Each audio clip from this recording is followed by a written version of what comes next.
들리실 때 새롭게 이 구정을 계기로 해서 새롭게 다시 한번 한 해를 시작하셨으면 좋겠습니다. 한 번 더 인사하겠습니다. 함께여서 행복합니다. 우리가 차례대로 살펴보고 있는 로마서는 사도 바울이 로마 교회에 보낸 편지입니다. 바울이 이렇게 로마 교회에 편지를 써서 보냈던 까닭은 이 로마 교회가 바울과는 전혀 상관이 없이 세워진 교회였기 때문입니다. 단 한 번도 방문을 한 적도 가르친 적도 없었기 때문에 여러 차례 방문을 하고자 했지만 여의치가 않아서 이렇게 편지를 적어서 보내고 있는 것입니다. 특별히 당시 로마 교회는 그 구성원이었던 유대인 신자들과 이방인 신자들 사이에 심각한 갈등으로 어려움 가운데 있었습니다. 원래 로마 교회는 로마에 거주하고 있던 유대인들이 오순절이라는 절기를 지키기 위해서 예루살렘으로 방문했다가 베드로의 설교를 듣고 회심을 하고 로마로 돌아가서 세웠던 교회였습니다. 그렇게 유대인들이 중심이 되어서 세운 교회였는데 AD 49년에 로마 황제였던 클라디우스가 내린 유대인 추방 명령에 의해서 로마에서 유대인들이 쫓겨나면서 이 로마 교회는 이방인 신자들만 남게 되었습니다. 그리고 그로부터 약 5년가량의 시간이 흐른 후에 클라디우스 황제가 죽자 쫓겨났던 유대인 신자들이 다시 로마로 돌아오게 되는데 그때 로마 교회는 이방인 신자들이 그 중심을 이루고 있었습니다.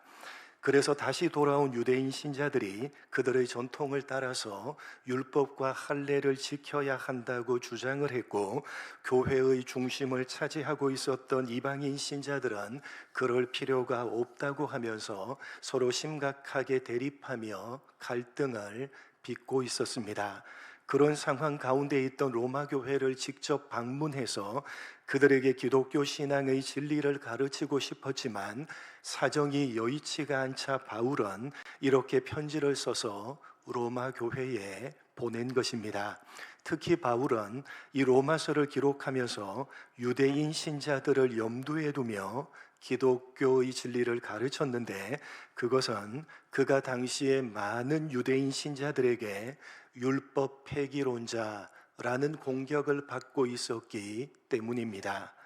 편지 서두에서 바울은 기독교 신앙의 핵심 진리인 복음을 전하고 싶었기 때문에 이렇게 편지를 써서 보내는 것이라고 밝히면서 먼저 하나님의 진노하심이 이 세상 모든 사람들에게 쏟아지고 있다고 말씀합니다. 선민이라고 자부하고 있는 유대인이든 이방의 헬라인이든 할 것 없이 이 세상 모든 사람들은 스스로는 어찌할 방법이 없는 죄인이라고 거듭해서 강조합니다. 그리고 소위 위대한 전환이라고 일컬어지는 그러나 이제는 이라고 선언하면서 바울은 기독교 복음의 핵심에 대해서 구체적으로 설명합니다. 이 세상 모든 사람들은 단 한 사람도 예외가 없이 모두 다 도무지 어찌할 방법이 없는 하나님의 진노하심을 받아 마땅한 죄인이지만, 그러나 이제는 단 한 가지 방법이 생겼다는 것입니다. 그것은 바로 예수님을 구원자로 믿는 믿음이라는 방법입니다.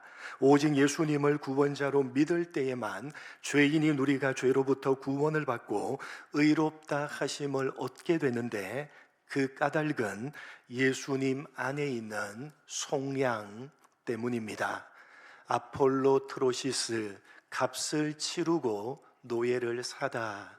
이 세상 모든 사람들은 스스로는 어찌할 방법이 없는 하나님의 진노하심을 받아 죽어 마땅한 죄인이지만, 그런 우리를 대신해서 예수님께서 십자가의 죽으심으로 값을 치르시고 우리를 속량하셨기 때문에, 그러나 이제는 하나님께서 죄인된 우리를 향해서 의롭다라고 선언할 수 있는 법적인 근거를 얻으셨고, 그래서 바울은 그러나 이제는 이라고 외치며 기독교 복음의 핵심인 예수님에 대해서 설명을 합니다.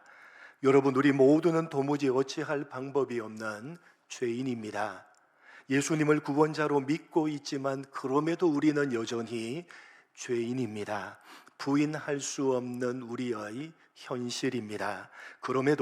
그러나 이제는 예수님 때문에 우리는 하나님께서 의롭다라고 칭해 주시는 의인이요 하나님의 자녀입니다. 우리의 현실보다 더 강력한 하나님께서 예수님을 통해서 우리에게 이루어 놓으신 명백한 사실입니다. 우리의 현실보다 훨씬 더 강력한 하나님께서 예수님을 통해서 우리에게 이루어 놓으신 그 사실을 붙들고 사도 바울은 그러나 이제는 이라고 외치고 있는 것입니다. 그래서 여러분, 예수를 믿는 우리들도 우리의 현실보다 더 강력한 예수님께서 이미 우리 가운데 이루어 놓으신 그 사실을 붙들고 여전히 죄인인 모습인 우리를 향해서 그러나 이제는 이라고 외쳐야 되는 것입니다. 여러분, 기독교 신앙이란 바로 우리의 현실보다 훨씬 더 강력한 하나님께서 우리에게 이루어 놓으신 그 사실을 붙드는 것입니다. 여러분, 여전히 우리는 죄인입니다. 그러나 이제는 누가 뭐라고 해도 우리는 의인이며 누가 뭐라고 해도 우리는 영광스러운 하나님의 자녀입니다. 누구 때문에? 예수님 때문에. 여러분, 우리에게는 자랑할 것이 있습니까? 없습니까? 없습니다. 원래부터 우리는 죄인이었고 예수를 믿고 있음에도 여전히 죄인이지만 그러나 이제는 우리를 대신해서 속량해 주신 예수님 때문에 의인이요 예수님 때문에 하나님의 자녀가 되었기 때문에 우리에게는 자랑할 만한 것이 전혀 없습니다. 혹시 우리에게 자랑할 만한 것이 있다면 그것은 전적으로 예수님 덕분이기 때문에 우리의 자기 자랑이 될 수가 없고 다만 감사할 뿐인 것입니다.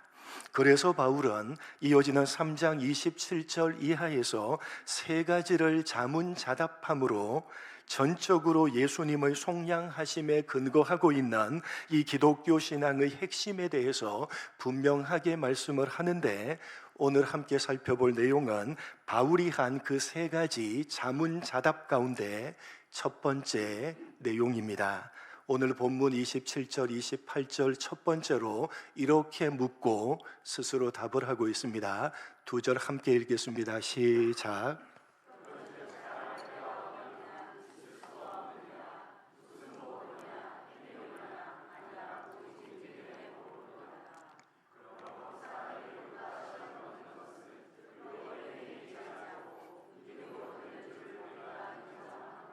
사도 바울이 던지고 있는 첫 번째 질문은 자랑할 때가 어디에 있느냐라는 질문입니다. 그리고 그 질문에 대해서 스스로 답하기를 있을 수가 없느니라 라고 답을 하고 있습니다. 여러분, 예수를 믿는 기독교 신앙을 가지고 있는 사람은 자신이 가지고 있는 그 신앙으로 인해서 스스로 자랑할 만한 것이 있어서는 절대로 안 됩니다. 왜냐하면 기독교 신앙은 100% 전적으로 예수님께서 우리에게 이루어 놓으신 것으로부터 비로소 출발되어지는 것이기 때문입니다. 무슨 말이냐? 여러분, 기독교 신앙이란 우리는 죄와 허물로 죽었던 사람인데 예수님께서 우리를 대신해서 죽으시고 그 죽음으로 우리의 죽음을 대신하시고 죽었던 우리를 다시 살려주셨다는 사실을 인정하는 것으로부터 시작되는 것입니다. 그렇게 본다면 지금 이렇게 우리가 살아가고 있는 것은 예수님께서 우리를 대신해서 죽으심으로 죽었던 우리를 다시 살려주셨기 때문입니다. 다시 말해서 지금 이렇게 우리가 살아가고 있는 것은 예수님의 죽으심으로부터 출발된 것입니다. 그렇기 때문에 우리가 살아가면서 우리에게 무언가 자랑할 만한 것이 생긴다면 그것이 어떤 것이든지 간에 예수님의 죽으심 때문에 우리에게 있게 된 것입니다.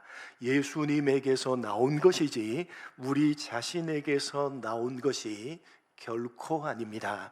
바로 그런 의미에서 예수님을 구원자로 믿는 기독교 신앙을 가지고 있는 사람이라면 그 사람 스스로에게는 그 어떤 자랑도 있을 수가 없는 것이고 있어서도 안 되는 것입니다. 그래서 바울은 기독교 신앙에 대해서 설명을 하면서 오늘 본문 27절에서 자랑할 때가 어디냐라고 묻고 그 물음에 있을 수가 없느니라 라고 스스로 답을 하면서 참된 기독교 신앙은 신앙을 가진 그 사람의 자기 자랑을 철저하게 배제하고 있다고 강조를 하고 있는 것입니다. 그래서 바울은 여기 있을 수가 없느니라 라고 우리말로 번역된 이 답변을 헬라어 원어로 에크, 밖으로 라는 뜻의 단어에 몰아내고 들어오지 못하도록 완전히 잠그다 라는 뜻을 가진 클레이오 라는 단어를 합친 에제 클레이스테 라는 단어를 사용하고 있는 것입니다. 밖으로 몰아내고 다시는 들어오지 못하도록 완전히 잠궈버린다 라는 뜻입니다. 여러분, 참된 기독교 신앙은 그 신앙을 가진 사람의 자기 자랑을 밖으로 몰아내고 다시는 들어오지 못하도록 문을 완전히 잠궈버리는 것이라고 철저하게 하나님께서 예수님의 속량을 통해서 이루어 놓으신 것에 기초하고 있는 것이 기독교 신앙이라고 강조하고 있는 것입니다. 여러분, 기독교 신앙은 어느 한 구석에도 신앙을 가지고 있는 우리 스스로에 대한 자랑이 있을 자리를 절대로 허락해 주지 않습니다. 여러분, 기독교 복음은 우리 스스로에 대한 자랑을 철저하게 우리 밖으로 몰아내고 다시는 우리에게 들어오지 못하도록 문을 완전히 잠궈버리는 것입니다. 그것이 기독교 신앙이고 그것이 기독교 복음입니다. 왜냐하면 본문에서 보듯이 우리의 구원과 신앙생활 전체가 내가 무슨 법을 지키고 어떤 행위를 함으로써 스스로 능동적으로 얻어낸 것이 아니라 주님께서 일방적으로 베풀어 주신 오직 믿음의 법으로 얻게 되어진 것이기 때문입니다. 믿음의 법, 다시 말해서 나 스스로에게는 원인을 전혀 찾을 수가 없는 은혜의 법으로 수동적으로 나에게 주어진 것이 우리가 가지고 있는 기독교 신앙입니다. 여러분께 묻겠습니다. 우리가 예수를 믿고 있는 것뿐만 아니라 이렇게 예배하고 말씀 읽고 기도하고 찬양하고 헌금하고 봉사하는 그 모든 신앙적인 행위들을 하는 것, 그리고 예수를 믿는 사람답게 말씀대로 살아가려고 애를 쓰고 노력하는 것 등등 그 모든 것들은 근본적으로 우리 자신에게서 출발한 것이 맞습니까? 아닙니까? 맞습니까? 아닙니까? 우리 자신에게서 출발한 것이 전혀 아닙니다. 여러분, 사실 우리는 죄와 허물로 죽었기 때문에 예수를 믿을 수도 없었을 뿐만 아니라 모든 신앙적인 행위들을 할 수도 없었고 말씀대로 살아가려고 노력을 할 수도 없었습니다. 죽었기 때문에 그 모든 것들이 불가능했습니다. 그런데 예수님께서 속량, 우리를 대신해서 죽음으로 그 값을 치르시고 그분의 생명으로 다시 살려주셨기 때문에 비로소 우리는 예수를 믿을 수가 있게 된 것이고 모든 신앙적인 행위들을 할 수 있게 된 것입니다. 우리가 능동적으로 예수를 믿고 우리가 능동적으로 신앙적인 행위들을 한 것이 아니라 예수님 때문에 수동적으로 믿을 수가 있게 된 것이고 예수님 때문에 수동적으로 모든 신앙적인 행위들을 할 수가 있게 된 것입니다. 능동적으로 한 것이 아니라 수동적으로 할 수 있게 된 것입니다. 여러분, 그것이 기독교 신앙입니다. 그러니까 지금 이렇게 우리가 예수를 믿고 모든 신앙적인 행위들을 할 수 있게 된 것은 우리 자신에게서 출발된 것이 결코 아닙니다. 물론 우리는 지금 능동적으로 열심히 믿고 있고 또 열심히 능동적으로 믿어야 됩니다. 열심히 능동적으로 신앙생활을 하고 있고 또 그렇게 능동적으로 해야 됩니다. 그러나 보다 근본적으로 보자면 그 모든 것들은 우리 스스로에게서 출발된 것이 아니라 예수님에게서 출발된 것입니다. 도대체 무슨 말이냐? 여러분, 이 로마서를 기록한 바울을 예로 들어서 설명을 드리겠습니다. 여러분, 원래 바울은 어떤 사람이었습니까? 원래 바울은 어떤 사람이었습니까? 가장 앞장서서 기독교 신앙을 반대했던 회방자였고 폭행자였습니다. 열심히 교회를 핍박했던 사람이었고 기독교 신앙을 뿌리채 뽑아버리는 일에 그 누구보다도 열심이었던 사람이었습니다. 그런데 주님께서 그런 그를 찾아가셨습니다. 그것도 가장 혈기등등하게 기독교 신앙을 반대하면서 기독교인들을 모조리 잡아 죽이려고 가고 있던 그 다메섹 도상에서 주님께서는 바울을 찾아가셨고 그로 예수님을 구원자로 믿게 하셨습니다. 그가 스스로 예수님을 찾아가서 붙들고 믿은 것이 아니라 주님께서 찾아가셔서 그가 믿을 수 있게 하신 것입니다. 그래서 바로 그때로부터 비로소 바울은 예수를 구원자로 믿을 수가 있게 된 것이고 그때로부터 비로소 그는 능동적으로 모든 신앙적인 행위들을 힘써 감당할 수가 있게 된 것입니다. 예수님 때문에요. 그러니까 바울이 가지고 있는 기독교 신앙은 자기 자신에게서 시작된 것이 아니라 주님으로부터 시작된 것입니다. 그렇기 때문에 물론 바울 자신이 능동적으로 힘써 많은 신앙적인 행위들을 감당했던 것이 사실이지만 그러나 근본적으로 따지고 보면 그 모든 것들은 바울 자신에게서 출발한 것이 아니라 주님으로부터 출발되어 진 것입니다. 만약에 다메섹 도상 사건이 없었다면 주님께서 회방자요 폭행자였던 바울을 찾아가셔서 그로 하여금 예수를 구원자로 믿는 기독교 신앙을 가질 수 있도록 해주지 않으셨다면 그가 이후에 감당했던 그 모든 위대한 신앙적인 행위들은 단 하나도 존재하지 않았을 것입니다. 그는 여전히 기독교를 반대하며 회방자요 폭행자로 남았을 것입니다. 그렇게 바울이 예수님을 구원자로 믿을 수 있게 된 것은 전적으로 주님의 은혜였기 때문에 바울은 자기 스스로를 자랑할 수가 없으며 또한 그가 이후에 힘써 능동적으로 수많은 신앙적인 행위들을 감당했지만 그 모든 것들 또한 근본적으로는 그를 찾아가신 주님으로부터 출발되어진 것이기에 자기 자랑이 결코 있을 수 없는 것입니다. 그래서 바울은 그 어떤 순간에도 자기 자랑을 하지 않았습니다. 아니, 할 수가 없었습니다. 왜냐하면 그 모든 것들이 자신이 아니라 주님으로부터 출발된 것임을 알고 고백하는 기독교 신앙을 가지고 있었기 때문입니다.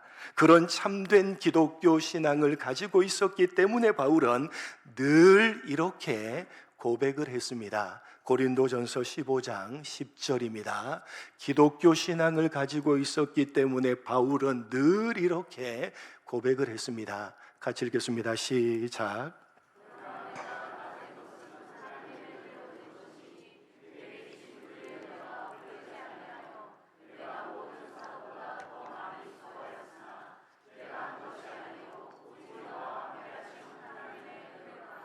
내가 나된 것은 하나님의 은혜로 된 것이니 더 많이 수고하였지만 내가 한 것이 아니요 오직 나와 함께 하신 하나님의 은혜로다. 여러분, 바울이 바울 된 것은 자기가 된 것이 아니라 오직 하나님의 은혜로 되어 진 것입니다. 그래서 그 누구보다, 심지어 모든 사도들보다 더 많이 수고하며 열심히 신앙적인 행위들을 감당했던 바울이지만, 그는 자신이 힘써 감당했던 그 모든 것들을 결코 자기 자랑으로 삼지 않고 오직 하나님의 은혜임을 고백하며 감사했습니다. 왜요? 자신이 능동적으로 열심히 감당했던 그 수많은 신앙적인 행위들이 사실은 자기 자신으로부터 출발한 것이 아니라 다메섹 도상에서 자기를 찾아오시고 믿을 수 있게 해주신 주님으로부터 출발된 것이라는 사실을 그는 너무나도 잘 알고 있었기 때문입니다. 그렇게 자신이 가지고 있는 기독교 신앙이 자기 자신이 아니라 철저하게 하나님께서 예수님의 속량을 통해서 이루어 놓으신 것에 기초하고 있는 것이기 때문에 바울 또한 신앙에 있어서 자기 자랑을 밖으로 몰아내고 다시는 들어올 수 없도록 문을 완전히 잠궈 버렸던 것입니다. 그래서 로마 교회를 향해서 기독교 신앙을 가르치면서도 바울은 자랑할 때가 어디에 있느냐, 있을 수가 없느니라 라고 자문자답함으로써 기독교 신앙에 있어서 자기 자랑은 있을 수가 없고 있어서도 안 된다고, 기독교 신앙은 그런 자기 자랑을 절대로 허락하지 않는다고 오늘 본문 말씀으로 강조를 하고 있는 것입니다. 여러분, 오늘 말씀으로 여러분이 가지고 있는 기독교 신앙이 성경이 가르치고 있는 참된 기독교 신앙인지를 다시 한번 점검해 보시기 바랍니다. 여러분, 우리가 가지고 있는 기독교 신앙은 우리의 그 어떤 자랑도 절대로 허락하지 않습니다. 참된 기독교 신앙은 우리 자신이 아니라 철저하게 하나님께, 그리고 우리 구주 되시는 예수님께 그 출발과 그 근거를 두고 있는 것이기 때문에 우리의 자기 자랑은 그 설 자리가 단 한 조각도 없는 것입니다. 그것이 우리가 가지고 있는 기독교 신앙입니다. 그것이 기독교 신앙의 핵심적인 성격입니다. 그렇게 참된 기독교 신앙이란 우리의 자기 자랑을 철저하게 몰아내고 더 이상 설 자리가 없도록 문을 잠궈버리는 것이고 그 자리를 감사로 채워버리는 것이기 때문에, 만약 우리가 참된 기독교 신앙을 가지고 있다면 우리의 신앙에는 자기 자랑은 없고 감사가 넘쳐야 되는 것입니다. 우리가 기독교 신앙을 가지고 있다면 말입니다. 만약 그렇지 않고 우리의 신앙에 감사가 없고 자기 자랑이 자리하고 있다면 그것은 참된 기독교 신앙이 아닌 것입니다. 여러분, 스스로의 신앙을 점검해 보시기 바랍니다. 여러분의 신앙은 감사가 자리하고 있는 신앙이십니까? 아니면 자기 자랑이 자리하고 있는 신앙이십니까? 여러분, 기독교 신앙을 가지고 하나님을 섬기며 신앙생활을 하고 있는 여러분에게 감사가 없고 불평과 불만이 자꾸만 생긴다면, 그리고 그 불평과 불만 때문에 신앙생활을 그냥 대충 때우고 있다면 그것은 여러분 안에 자기 자랑이 자리하고 있기 때문입니다. 그것은 잘못된 신앙인 것입니다. 내가 이렇게 열심히 하나님을 섬기며 신앙생활을 하고 있는데 왜 하나님은 나에게 아무런 보상도 해주지 않으시는가? 이런 나의 열심을 왜 하나님은 알아주시지 않고 다른 사람도 알아주지를 않는가? 불평과 불만이 자라나고 섭섭병이 생기고 그것 때문에 신앙의 열심마저 식어버리고 있다면 여러분 기억하십시오. 그것은 여러분의 신앙이 믿음의 법, 은혜의 법에 기초한 참된 기독교 신앙이 아니라 행위의 법에 기초해서 자기 자랑이 자리하고 있는 잘못된 신앙이라는 명백한 표시인 것입니다. 여러분, 원래 우리는 죄와 허물로 죽었던 사람들입니다. 그렇게 죽은 사람을 하나님께서 아무런 조건 없이 다시 살려주셨는데, 값없이 생명을 주셨는데 더 이상 무슨 보상이 우리에게 필요하겠습니까? 이미 생명을 주셨는데 더 이상 무슨 보상이 우리에게 필요하겠습니까? 죽은 사람을 조건 없이 다시 살려줬더니 내 보따리 내놓으라고 한다면 그것이야말로 살려주시고 생명을 주신 그 은혜가 얼마나 큰 것인지 받은 그 은혜의 가치를 전혀 모르는 무지한 소치 아닙니까? 여러분, 죽은 사람에게 도대체 보따리가 무슨 소용이 있으며 죽은 사람에게 그 보따리 안에 든 것이 무슨 의미가 있고 무슨 가치가 있겠습니까? 죽었는데 말입니다. 생명을 얻었는데, 전부를 얻었는데 자꾸만 보따리 타령을 하고 있다면 그것은 기독교 복음에 대해서 전혀 모르고 있는 것입니다. 내가 죽었던 자라는 사실을 망각하고 있는 것이고 하나님께서 값없이 생명을 허락하셨다는 사실을 모르고 있는 것입니다. 기독교 신앙이 아닌 것입니다. 여러분, 참된 기독교 신앙을 가진 사람은 물론 굴곡은 있을 수가 있겠지만 그러나 감사하는 마음으로 자신이 할 수 있는 최선을 다해서 열심히 신앙생활하면서 기쁘고 즐겁게 하나님을 섬기는 것입니다. 왜요? 참된 기독교 신앙을 가지고 있기 때문입니다. 감당할 수 없는 이 세상 그 무엇과도 비교조차 할 수 없는 큰 보상을 값없이 은혜로 이미 받았기 때문에 베풀어 주신 그 만극한 하나님의 은혜의 기초에서 신앙생활을 하고 있기 때문입니다. 참된 기독교 신앙입니다. 여러분, 여러분의 신앙은 어떻습니까?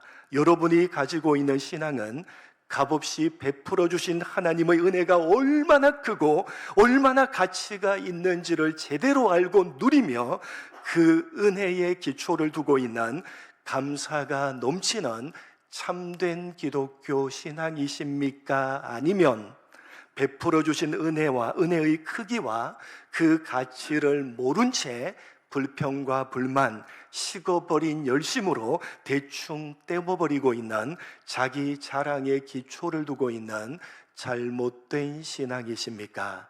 스스로를 정직하게 말씀 앞에서 점검해 보시고 이미 베풀어 주신 하나님의 은혜가 얼마나 크고 얼마나 가치가 있는 것인지를 제대로 알아가시고 베풀어 주신 그 크신 은혜에 기초한 참된 기독교 신앙으로 하나님을 섬겨가시는 여러분 모두가 되시기를 주님의 이름으로 간절히 축복합니다. 하나님 아버지, 우리의 신앙은 어떤 신앙입니까? 내가 가지고 있는 신앙은 참된 기독교 신앙입니까? 아니면 잘못된 신앙입니까? 하나님, 내가 가지고 있는 신앙에 감사가 넘치고 있습니까? 기쁘고 즐겁게 최선을 다해서 열심히 신앙생활을 감당하고 있는 것입니까? 아니면 불평과 불만이 쏟아져 나오고 그 불평과 불만 때문에 열심히 식어져 버려서 대충 그냥 떼어버리고 있는 그런 잘못된 신앙입니까?